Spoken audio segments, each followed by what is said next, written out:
जय हिंद। आज हम अंतरिक्ष विज्ञान के बारे में पढ़ेंगे। तो अंतरिक्ष विज्ञान में हम मेनली क्या क्या पढ़ेंगे, इसको हम इंग्लिश में एस्ट्रोनॉमी बोलते हैं। अंतरिक्ष विज्ञान में हम मेनली पढ़ेंगे, सबसे पहले पढ़ेंगे ब्रह्मांड के बारे में। ब्रह्मांड के बाद आता है हमारा सुपर क्लस्टर, उसके बाद आता है क्लस्टर, उसके बाद आता है हमारी आकाश गंगा, उसके बाद हमारा आता है तारामंडल, उसके बाद आता है हमारा नक्षत्र, नक्षत्र के अंदर आता है हमारा ग्रह। इसी के बारे में हम मेनली पढ़ेंगे। इसमें सबसे बड़ी चीज होती है कि इन सब चीजों के बारे में पढ़ने के बाद हम पढ़ेंगे। सबसे पहले आज का टॉपिक है हमारा तारा। आखिर में तारा बनते कैसे हैं और ये तारा खत्म कैसे होता है, यानी तारों का शुरुआत कैसे होता है और इनका अंत कैसे होता है। तो सबसे पहले हम बात करते हैं तारा बोलते किसको। तो तारा हम उसे बोलते हैं जिसकी अपनी प्रकाश हो, जिसकी अपनी हीट हो और जिसकी अपनी लाइट हो, उसे हम तारा बोलते हैं। हमारा सबसे अगर करीबी तारा है तो है सूरज, क्योंकि सूरज हम लोग से बहुत ज्यादा फेमिलियर है। इस ब्रह्मांड में बहुत अनेकों तारा है, लेकिन हमसे सबसे अगर कोई करीबी तारा है तो है सूरज, क्योंकि हम सूरज के बारे में सब कोई जानते हैं, क्योंकि सूरज हम लोग से बहुत ज्यादा फेमिलियर है। हम उन्हीं लोग के बारे में जानेंगे जो हमसे बहुत ज्यादा फेमिलियर रहता है। तो सबसे पहले हम ये बात करते हैं कि तारों का निर्माण कैसे होता है और उसका अंत कैसे होता है। तो तारा सबसे पहले बनता कैसे है। तो तारा जो होता है वो एक क्या होता है कि विरल गैस में फैला हुआ एक धूल कण होता है। ये क्या होता है कि एक फैले हुए विरल गैस होता है। वो उसके बाद क्या होता है कि वो ग्रेविटेशन के कारण वो एक दूसरे से संकेंद्रित हो जाते हैं।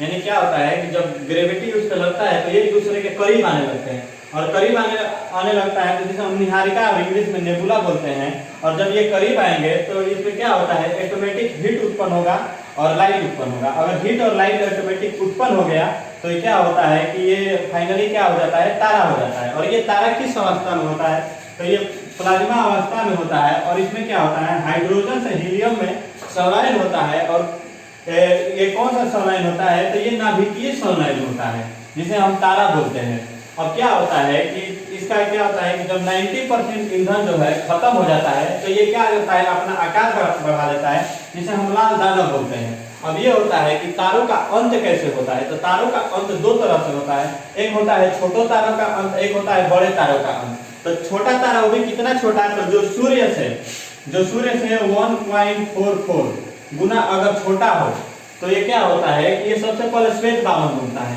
जिसे हम व्हाइट ड्वार्फ बोलते हैं। इसमें क्या होता है 90% हमारा जो हमारा ईंधन है वो खत्म हो जाता है। इसे हम जीवाश्म तारा भी बोलते हैं, क्योंकि इसी स्टेज में हम तारों को अंतिम बार चमकना देखते हैं। उसके बाद क्या होता है, फाइनली जब इसमें हमारा 100% ईंधन खत्म हो जाता है तो फाइनली क्या होता है, काला बामन यानी ब्लैक ड्वार्फ में खत्म हो जाता है। इसके बाद आता है कि बड़ों तारों का अंत कैसे होता है। तो बड़ों तारों का अंत कैसे होता है, जो सूरज से 1.44 गुना बड़ा है, तो उसे हम अभिनव तारा बोलते हैं और उसे विस्फोटक भी तारा बोलते हैं। क्योंकि ये जब होता है तो ये क्या होता है, एकदम ब्लास्ट कर जाता है। तो ब्लास्ट करता है तो अगर ये इसका आकार अगर बड़ा हो गया तो हम इसे न्यूट्रॉन तारा बोलते हैं, क्योंकि इस पर कोई चार्ज नहीं रहता है। उसके बाद क्या होता है कि ये न्यूट्रॉन से थोड़ा सा छोटा रहता है तो इसे हम पल्सर बोलते हैं, उससे थोड़ा छोटा रहता है तो ये कुल स्पेसर बोलते हैं। ये क्या करता है कि अंतरिक्ष में क्या करता है कि ये घूर्णन करने लगता है। तो अगर आपसे क्वेश्चन पूछा जाएगा कि अंतरिक्ष में गति करने वाला तारा कौन है, तो आप कोई पल्सर या क्वेसर बता सकते हैं। उसके बाद क्या होता है, या तो वो ब्लैक होल बनेगा। तो ब्लैक होल क्या होता है कि कोई भी चीज हो उसका क्या होता है कि उस पर लाइट रिफ्लेक्ट नहीं होता है, यानी कोई भी उस पर प्रकाश डालिएगा उस पर कोई प्रभाव नहीं पड़ेगा। और उसका एक और कंडीशन होता है कि इसका घनत्व जो है, डेंसिटी जो है बहुत ज्यादा बढ़ जाती है। और ये इसका डेंसिटी जब बढ़ेगा तो इसका वेट भी बढ़ जाएगा, इसका वेट भी क्या होता है, बढ़ जाएगा। अब आप समझ रहे होंगे कि आखिर में घनत्व किसे बोलते हैं। तो घनत्व हम उसे बोलते हैं डेंसिटी।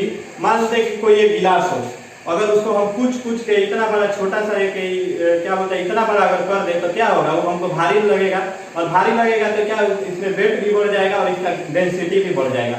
ये ब्लैक होल इतना खतरनाक होता है कि इसको हिंदी फिल्म का अमरीश पुरी बोलते हैं। ये किसी भी तारे से जाकर अगर टकरा जाता है तो क्या करता है कि उसको फाड़ देता है। जैसे आप अगर ये ब्लैक होल अगर पृथ्वी से टकराया ना, तो पृथ्वी के बीचों बीच खोल करके और निकल जाएगा, और पृथ्वी पर जितने भी मैग्मा है वो सब ऊपर आ जाएंगे, हम जितने भी लोग हैं सब लोग मर जाएंगे। तो ये बहुत खतरनाक होता है। तो हम बात करते हैं चंद्रशेखर सीमा, यानी चंद्रशेखर सीमा क्या है। तो ये एक भारतीय वैज्ञानिक थे जिन्होंने एक नियम दिया। उन्होंने ये बताया कि आखिर में छोटे तारों का अंत कैसे होगा और बड़े तारों का अंत कैसे होगा। तो उन्होंने ये बताया कि जो सूरज से 1.44 गुना अगर छोटा रहेगा तो उसका अंत इस रास्ते से होगा। अगर वो सूरज से 1.44 गुना अगर ये बड़ा रहा तो उसका अंत इस टाइप से होगा। अब आता है कि कलर ऑफ स्टार, यानी जो हमारे तारा है वो किस किस कलर का होता है। तो सबसे आता है रेड कलर, व्हाइट कलर और ब्लू कलर। और ये किस पर निर्भर करता है, तो ये पृष्ठ तापमान पर निर्भर करता है। आप लोग गलती मत करिएगा, पृष्ठ तापमान नहीं होता है, पृष्ठ तापमान होता है। अब ये क्या होता है कि रेड कैसे दिखाई देगा, व्हाइट कैसे दिखाई देगा, ब्लू कैसे दिखाई देगा। तो देखिए, अगर किसी का टेम्परेचर यानी नॉर्मल, अगर नॉर्मल रहेगा तो वो रेड दिखाई देगा, अगर उसका टेम्परेचर मीडियम रहेगा तो वो व्हाइट दिखाई देगा, अगर उसका टेम्परेचर अगर हाई रहा तो ब्लू दिखाई देगा। वो भी नॉर्मल में कितना नॉर्मल, तो कम से कम 6000 डिग्री सेल्सियस जो है हमारा सूर्य का तापमान है। आशा करता हूँ कि आप लोग को ये समझ में आया होगा। और इसके बाद हम आगे का चैप्टर नेक्स्ट वीडियो में हम डालेंगे। तब तक के लिए जय हिंद।